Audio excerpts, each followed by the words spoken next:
옆에 분들과 인사하겠습니다. 사랑하고 축복합니다. 사랑하고 축복합니다. 사랑하고 축복합니다. 축복합니다. 자, 기도하겠습니다.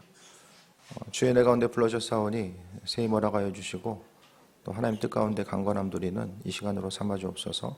말씀이 능력되게 하시고 주님 영광 받으시옵소서. 예수님의 이름으로 기도드립니다. 아멘.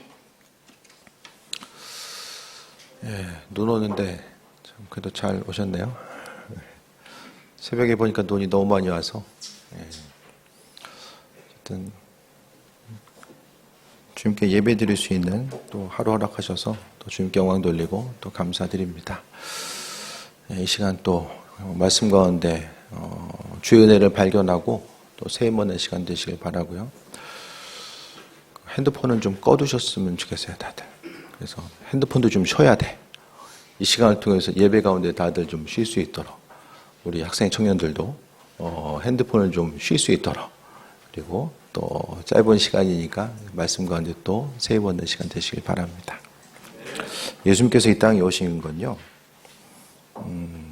죽기 위해 오셨잖아요. 쉽게 말씀드리면 주님께서 이 땅에 오신 이유와 목적은 우리를 위해서 죽기 위해서 오신 거예요. 그래서 죽음을 통해서 우리의 죄를 용서하시고 또 영광의 자리에 오르시기 위해서 이 땅에 오셨는데, 그러니까 예수님의 부활과 하늘로 승천하신 것은요, 그 먼저 있어야 될 것은 예수님의 그 죽으심 이후에 나타나거든요. 그러니까 주님께서 죽으심이 없었으면 부활 사건도 없는 거예요. 근데 우리가 이 땅을 살아감에 있어서 이 땅에서도 쉽고 편안한 삶을 살기 원하고 천국에서도 누리길 원하는 이와 같은 모습들이 이제 우리 마음에 있잖아요. 그러니까 어느 누구도 신앙생활 하면서 수고와 어려움과 이 고생하는 것에 대해서는 원치 않습니다. 그것보다는 말씀에서 허락하신, 그러니까 성경에서 분명히 하나님께서 허락하신 은혜와 축복의 내용들을 계속해서 이야기하잖아요. 그런데 성경에서의 그 하나님의 약속은요, 항상 보게 되면 존재 조건이 있습니다.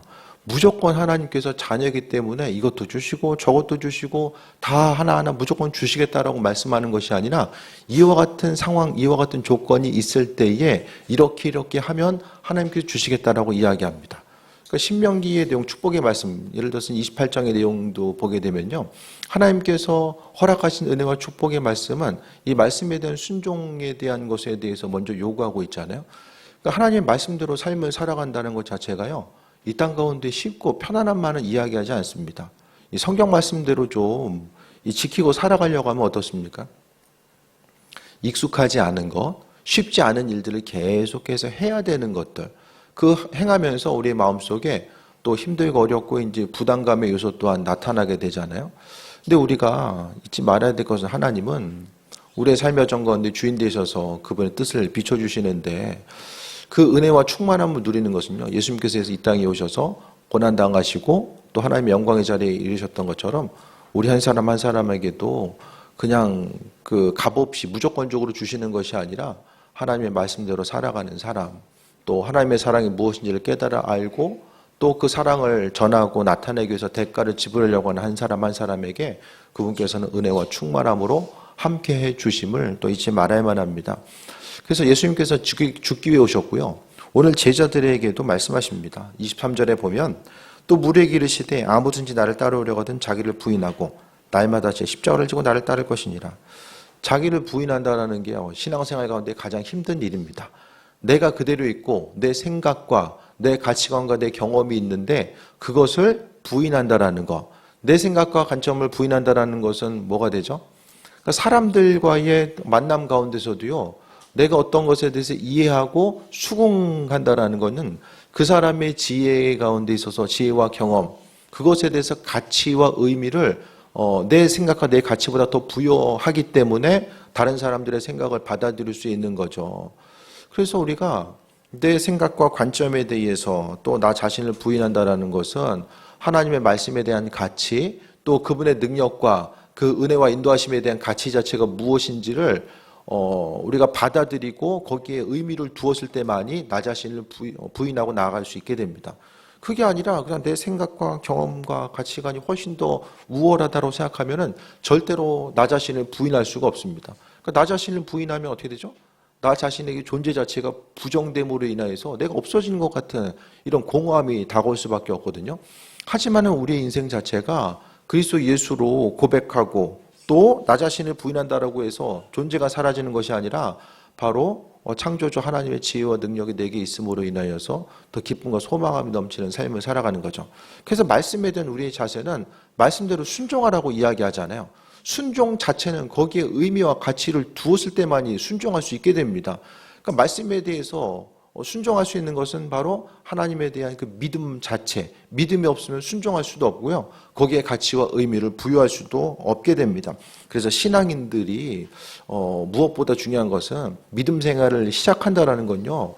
계속 말씀드리지만은 내 인생의 주인 자체가 바뀌어지는 것을 이야기하는 거예요. 단순히 교회에 출석하고 안 하고의 문제가 아니라 내 인생의 주인 자체가 하나님 되심에 대해서 고백하는 것이고 또 내 생각과 지혜와 경험보다 하나님께서 허락하시는 것이 더 풍성하고 비교할 수 없는 은혜와 충만함이 그 안에 있음에 대해서 고백하는 삶이 바로 믿음 생활임을 이야기합니다. 그래서 신앙생활함에 있어서 말씀에 순종하기 위해서는요, 나 자신을 부인해야 된다고 이야기하는데 부인하는 게 쉽지 않잖아요. 내가 생각하는 것, 옳다라고 여기는 것. 이 시대는요, 항상 사람에게 있어서 자율성을 부여하고 있고 개개인의 그 가치를 더욱더 우선시하는 이런 시대 가운데서 어떤 나 자신에 대해서 내려놓고 순종하면서 나아가는 이런 과정, 이런 관점 자체가 뭔가 좀 사회적으로 부당하게 느껴지는 듯한 이런 뉘앙스로 다가오는 이때에 나 자신을 부인하고 하나님의 말씀대로 살아가는 것 자체가 또 나 자신을 부인하는 것 자체가 쉽지 않지만 예수님도 마찬가지죠. 이 땅에 오셔서 그분 자신을 부인하시고 하나님 말씀대로 순종하며 사신 거예요. 이 땅 가운데서 예수님도 인간의 몸을 입고 오셔서 십자가를 지르고 있을 때에 환난과 어려움이 있고 그것을 피할 수 있으면 피하게 해달라는 인간적인 기도도 하셨지만 그래도 결국에는 하나님 말씀에 순종하셨던 것처럼 그것이 바로 자기 부인입니다. 그래서 믿음 생활 가운데서요. 개인적인 의지와 자아가 너무 강하면 믿음 생활을 하는 것이 또 너무 어렵습니다. 그러니까 하나님은 그 한 사람 한 사람을 믿음의 사람으로 바꿔 나가기 위해서 순종하는 삶으로 만들고 나가기 위해서 그 한 사람 한 사람의 인생의 한계가 어디인지를 분명히 깨달아 알 수 있게끔 만드시기 위해서 때로는 고난까지도 허락하심을 보게 됩니다. 그러니까 내가 누구인지는 어떤 물건을 만들었을 때도 그 내구성 테스트를 하잖아요. 극한 상황 가운데 몰아보다 보면은 그 물건도 내구성이 어떤지를 이제 알게 되는 것처럼 하나님도 우리가 때로는 어려운 만남을 통해서 내 인생의 한계 또 우리 인생 가운데 하나님 왜 필요한지에 대해서 깨달아 알 수 있도록 은혜로서 베푸시고 함께해 주심을 또 경험하게 됩니다. 그리고요, 날마다 제 십자가를 지고 나를 따를 것이니라. 예수님께서 십자가를 앞으로 지시게 될 텐데 본문 가운데서는 제자들에게도 십자가를 질 것에 대해서 이야기합니다. 그 십자가라는 게 뭐죠? 이 사형수입니다. 사형수. 쉽게 이야기하면. 그러니까 그 예수님의 제자들은요, 복음을 전하면서 그들에게 있어서의 이 땅에서의 삶의 모습이 끝났다는 사실 그들은 인지한 거예요. 그러니까 주님이 이제 십자가에 달려 돌아가시기 전에는 예수님이 어떤 정치적인 리더, 지도자로 올랐을 때에 그들도 한 자리씩 차지하는 것이 목표였는데 이제는 예수님의 죽음과 부활을 경험하고 나서 제자들의 삶은 예수님을 따른다라는 것이 이 땅에서의 죽음을 의미하고 하나님 나라에서의 그 영광을 소유하는 것을 의미하는 거구나. 그것에 대해서 이들은 깨달아 알게 됩니다. 그 부활을 경험하기 이전에는 도망가기 바빴는데 예수님의 부활을 경험하고 나서 그들은 신앙생활을 한다라는 것, 그리스도 예수의 제자로서의 삶을 살아간다라는 것, 그것이 무슨 의미인지를 분명하게 깨달아 알았다라는 거예요. 그래서 주님께서 제자로 불러주시고 또 이후에 예수님 이후에 그 부활 승천하시기 전에 제자들을 다시 만나주셔서 사명을 갱신시켜 주시잖아요. 그러면서 제자들은 이후의 삶의 모습이 우리는 십자가를 지는 삶의 모습, 예수님께서 말씀하셨던 이 십자가의 사건, 십자가를 지고 나를 따르라는 것이 무슨 뜻인지를 알았다는 거예요. 그래서 이 땅에서의 삶이 끝남을 알고 그들은 그리스도인으로서 복음 전하는 삶을 살고자 힘썼던 거죠. 그래서 신앙인의 삶은요, 물론 하나님이 우리 인생 가운데 있어야 될 것들, 필요한 것들에 대해서 하나님께서 다 아시고 또 공급해 주십니다. 그래서 우리가요, 하나님이 아시기 때문에 그분께서 공급해 주신 것들을 따라서 더 주시면 더 누리고 더 나누는 삶을 살아가는 거고요. 또 안 주시면은 그 가운데서 하나님께서 행하실 것에 대한 소망감이 있다라는 것, 또 주실 것에 대한 그 기대함 가지고 온전한 삶을 살아가는 것이 있어져야 됩니다. 그래서 믿음 생활하는 것이 뭘까? 그것을 계속해서 어떤 영광과 기쁨, 그러니까 하나님과는 상관없는 어떤 영광만 바라보다 보면 어떻게 되죠? 삶의 모습이? 그러니까 계속해서 우리는 하나님께 받아내야 되고, 또 주님 언제 주실까? 주시면 기쁨이 있고 안 주시면 실족하게 되는 이런 삶의 모습이 계속해서 반복될 수밖에 없습니다. 하지만 신앙인들에게서 첫 번째의 출발점은 제자로서 그리스도인으로서의 온전한 삶을 살기 위해서 나 자신을 부인하고 십자가를 따르는 거. 나 자신을 부인하고 십자가를 따르고자 했을 때에 하나님께서 공급해 주심을 경험합니다. 내 안에 나 자신의 그 자아로 가득 차 있으면 하나님께서 주시는 것들이 무엇인지를 발견하지 못하고 분별력도 없고요. 그것을 누리는 삶도 살지 못하게 됩니다. 그래서 우리의 출발점 자체는 이 땅 가운데 모든 사람들이 다 누리기만 소망하면 어떻게 됩니까? 다 지옥되는 거예요, 거기가. 내가 누리려면 어떻게 됩니까? 다른 사람들이 내가 누리는 것에 도움을 줘야 되잖아요. 그러니까 옆 사람 한 사람은 내가 세워지기 위해서 다 존재하는 사람들로 비춰지게 됩니다. 그것이 아니라 먼저 내 인생이 이 땅 가운데 그리스도 예수로 죽고 주님께서 죽으셨던 것처럼 내 자아가 죽고 내 욕심과 야망이 죽어지고자 했을 때에 하나님께서 우리를 정말 사용하시기에 편리한 그런 그 도구로서 또 존재로서 또 동역자로서 우리를 사용해 주심을 말씀합니다. 그래서 이 땅 가운데서요, 우리의 삶이 이제는 그리스도 예수 주님과 더불어서 내 인생이 끝났구나. 그러니까 너무나도 뒤에 또 보겠습니다. 24절에 보면 누구든지 제 목숨을 구원하고자 하면 잃을 것이요 누구든지 나를 위하여 목숨을 잃으면 구원하리라 라고 이야기합니다.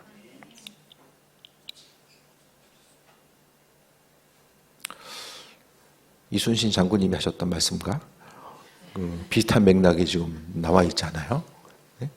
이 전쟁터에서 있을 만한 이런 이 말씀 되게 비장하거든요.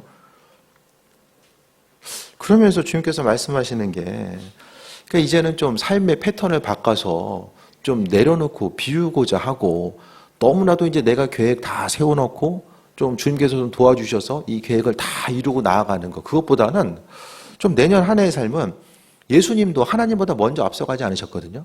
항상 주님의 음성, 하나님의 음성에 대해서 듣고 움직이셨던 것처럼 내년의 삶은 이 땅에 오신 예수님께서 먼저 나가시고 그분께서 이끌어 주시는 대로 막 없는 거 개척해서 나가려면 얼마나 힘들어요. 길을 만들어서 나가려면 얼마나 힘듭니까? 그것보다는 하나님께서 먼저 이렇게 길을 만들어 가시고 우리가 그 길을 따라가는 그 귀한 삶. 이게 되기 위해서는 이게 내가 만들어가는 길보다 주님께서 만들어 주신 길 자체가 훨씬 더 내 인생에 유익이 된다는 것에 대한 이 신뢰함이 있어져야 되는 거죠. 때로는요, 믿음 생활을 하다 보면은 이렇게 사는 것이 맞나? 세상 사람들 보기 미련하게 보잖아요, 신앙인들을. 이 시대에 많은 사람들을, 신앙인들을 미련하게 봅니다. 이 믿음 생활을 한다는 건요, 세상적인 가치와 기준 가지고는 절대로 이해할 수 없는 일들이 바로 믿음 생활입니다. 그래서 우리가 내 한 몸 간수하기에도 정말 힘든 이 시기, 정말 어려운 시기를 살고 있다라고 하는데 우리도 힘든데 다른 누군가를 돌아보는 삶을 살아갈 수 있다는 것 자체가 정말 나 자신이 비워지고 또 주님의 인도하심을 바라보는 것. 그래서 24절 다시 한번 보면 목숨을 구원하고자 하면 잃고 내가 스스로 머리를 디밀고 살려면 잃는데 누구든지 나를 위하여 예수님 때문에 목숨을 잃으면, 그러니까 주님께서 말씀하신 되게 힘든 얘기인데요. 예수님께서 말씀하신 이 헌신에 있어서 기준 자체가 바로 이 죽음입니다. 죽음. 예수님께서 죽기까지 우리를 향해서 또 사랑하시고 또 우리를 위해서 희생하셨던 것처럼 우리에게도 말씀하시는 것이 사랑과 헌신과 제자로서의 삶을 살아가는 것 자체가 이게 죽음입니다. 죽음. 죽기까지 순종하라고 말씀하고 있고, 그 사람이요, 어느 정도 그냥 내 인생에 좀 부담이 안 될 정도에서 뭐 말씀대로 살아가고 다른 사람들을 섬기는 건 누구나 할 수 있는데, 예수님께서 우리에게 말씀하시는 이 그 기준 자체가 뭐냐면 죽음, 죽기까지 충성하라고 이야기했거든요. 그러면 우리가 그 죽기까지 충성할 수 있는 그런 의미와 가치를 부여하기 위해서는요, 어떻게 됩니까? 주께서 우리를 만나 주셔야만 가능하고요. 하나님의 살아계심과 인도하심이 삶을 통해서 경험되지 않으면 이와 같은 것들이 불가능합니다. 그러니까 내가 믿어야지 해가지고 이게 되는 것이 아니라 주께서 내 인생에 찾아오셔서 그분께서 살아 역사하신다라고 하는 그 모든 것들이 삶을 통해서 경험되어졌을 때만이 거기에 가치를 또 의미를 부여하고 또 승리하는 삶을 살아갈 수 있게 되는 거예요. 그래서 믿음 생활하는 거, 또 주를 위해서 헌신하고 봉사하고 또 예물 드리는 이 모든 것들이 다 결국 생각하면 나 자신을 부인하는 거죠. 우리의 생각 가지고는요. 눈 이렇게 오면은 집에 있어야지 어딜 다녀요 지금? 어딜 다녀요 지금 이 시대에? 지금 눈이 이렇게 오면 집에 있어야죠. 작은 것이라도 아껴가지고 투자라고 하는 이때에 그것이 절대적인 진리로 비춰지는 이때에 구별해가지고 예물 드리고 11조 예물 드리고 이게 어떻게 내 생각과 관점 가지고 이게 불가능합니다. 그러니까 주를 위해서 헌신하고 나아갈 수 있는 이런 과정들 자체는요, 다른 것이 아니라 온전히 하나님께 마음의 중심을 두었을 때에, 근데 그분에게 온전한 중심을 두는 것이 내 의지가 아니라 결국 그분께서 내 마음에 임재하시고 만나주시고 함께 하셨을 때만이 이 모든 일들이 가능하게 된다라는 것에 대해서 또 말씀합니다. 그러면서 2절에 사람이 만일 온천을 얻고도 자기를 잃든지 빼앗기든지 하면 무엇이 유익하리요. 결국 이 세상에서의 삶은요, 제자의 삶과 또 그렇지 않은 삶, 주님의 백성과 그렇지 않은 삶이 있는데, 내가 주인 되어서 온천을 얻는다라고 할지라도, 그러니까 이 세상에서 가장 잘 되는 이 최상의 개념이 온천을 얻는 것으로서 표현되고 있고요. 그런데 온천을 얻어도 자기를 잃는 것은 무엇이죠? 영원한 생명과는 상관없는 삶을 살아가는 것. 그러니까 영혼 구원에 이르지 못하는 삶을 이야기하는 거죠. 세상 것들이 다 이루어지는 것. 그러니까 최선을 다해서 움직였을 때 올라갈 때가 있잖아요. 올라가면은 나중에 어떻습니까? 이제 내려올 때가 있잖아요. 그러니까 많은 사람들이 올라가서 이 내려오는 방법을 모르고 익숙하지 않으니까 이 마지막의 모습이 아름답지 않은 모습으로 이 마무리되는 경우들이 또 생겨짐을 보게 됩니다.